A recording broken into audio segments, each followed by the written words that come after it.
Parang ang puti. So, medyo maputi lang talaga yung powder.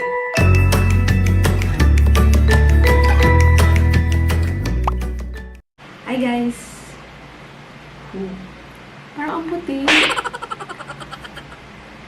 Parang ang puti ng mukha ko dyan. Ginamit ko yung Everbilena Pro Flawless Foundation. Ang shade nito, natural. Parang ang puti.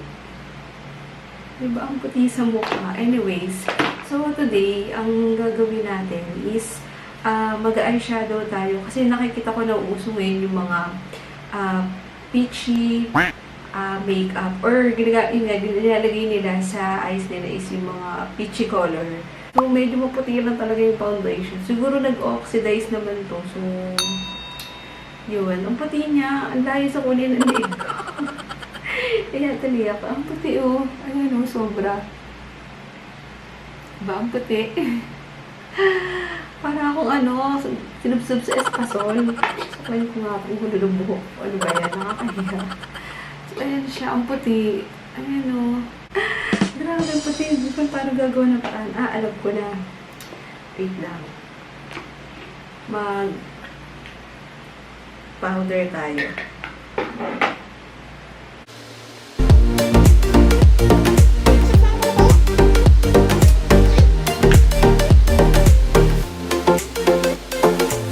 I'm using this autumn eyeshadow. Kasi dito may mga... oo nga pala. So, naglagay na ako ng foundation. Ginamit ko to. Itong Everbilena na sobrang puti. Anyways, ito nga. So, ang gagawin natin ngayon is yung Peachy eyeshadow. So, ang gagamitin ko is ito nga ang detail makeover na autumn eyeshadow. So, first, naglagay na rin ako ng primer sa mata. Tapos, ang gagamitin natin transition. Ang transition na gagamitin natin color. Ang color na transition. Ang transition color na gagamitin natin is itong amber.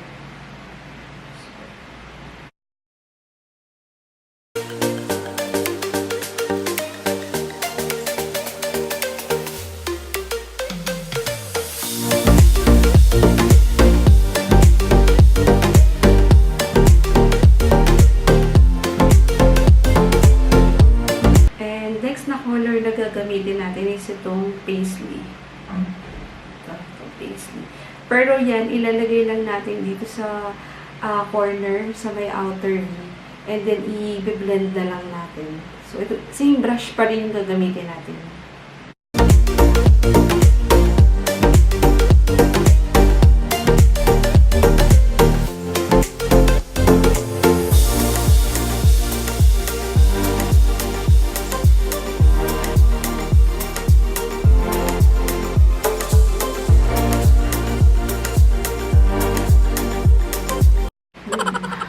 And then, kuha lang tayo ng blending brush.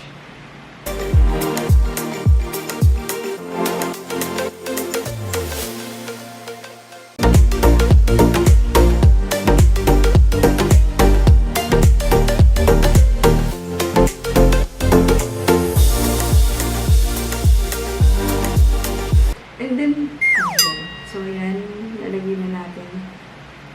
Yung detail makeover, ano siya, pigmented. Nakita nyo naman, sobrang pigmented. And then dito sa pinaka-middle, ang ilalagay natin is itong apple. Eto. So, may konting glitter siya. Para lang magkaroon ng konting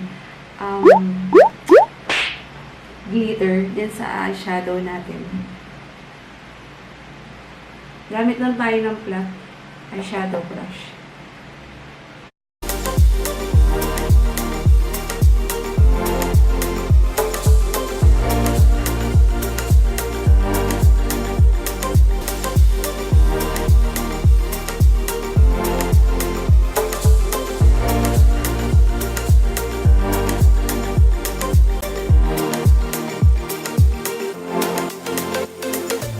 Sa lower lash line, ang gagamitin natin is yung ginamit natin na paisley.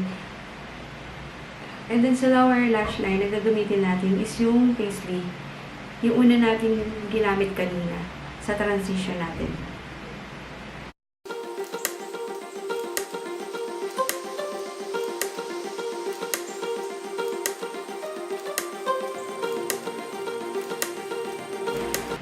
Tapos, haluan lang natin ng konting apple. Tapos, haluan lang natin ng konting apple.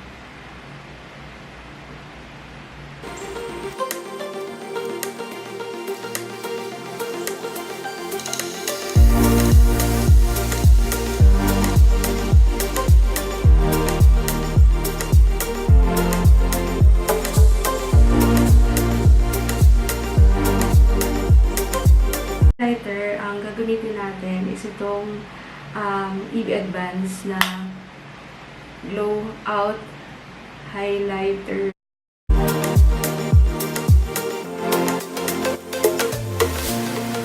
So, yan. Gagamitin natin. Dapat ito sa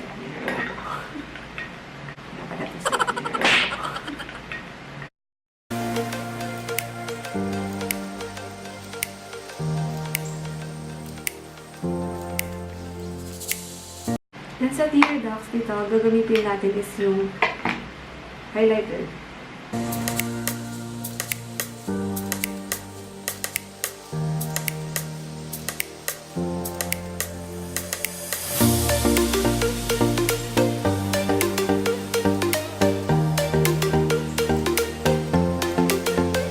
And then sa blush on, ang gagamitin natin is itong kasi since peachy makeup to, so dapat yung blush on mo is may pagka-light pink.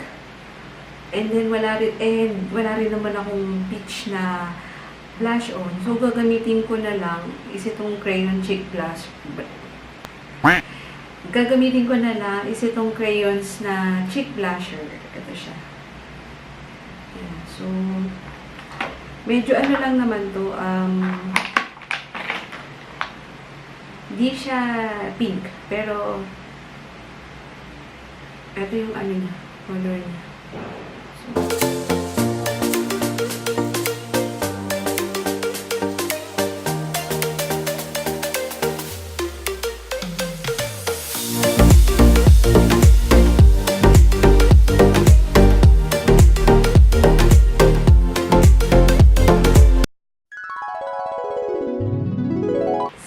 Lips, since wala rin akong peachy color ng lipstick, so ang gagawin ko na lang Maybelline na Liptint, yung bago nila. Medyo ano to hindi naman siya peach, pero may pagka-light lang naman, light pink. So pagka nilagay natin, ganito kasi yung color niya.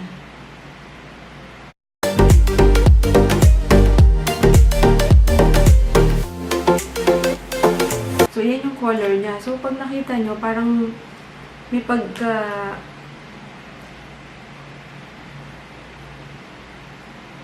Gawin ko na lang, papatungan ko siya nitong crayons na cheek blusher. Ito, yung ginamit natin sa blush, para medyo mag-light lang naman yung color niya. So, gamitan ko na lang ng kamay.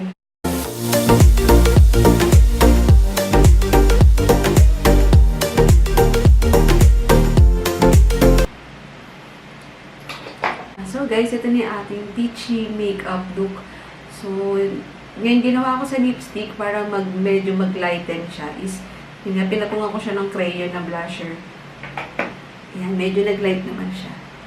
So, itong ating final look, and kung bago ka pa lang sa channel ko, please don't forget to like, subscribe. See you on my next video. Bye-bye!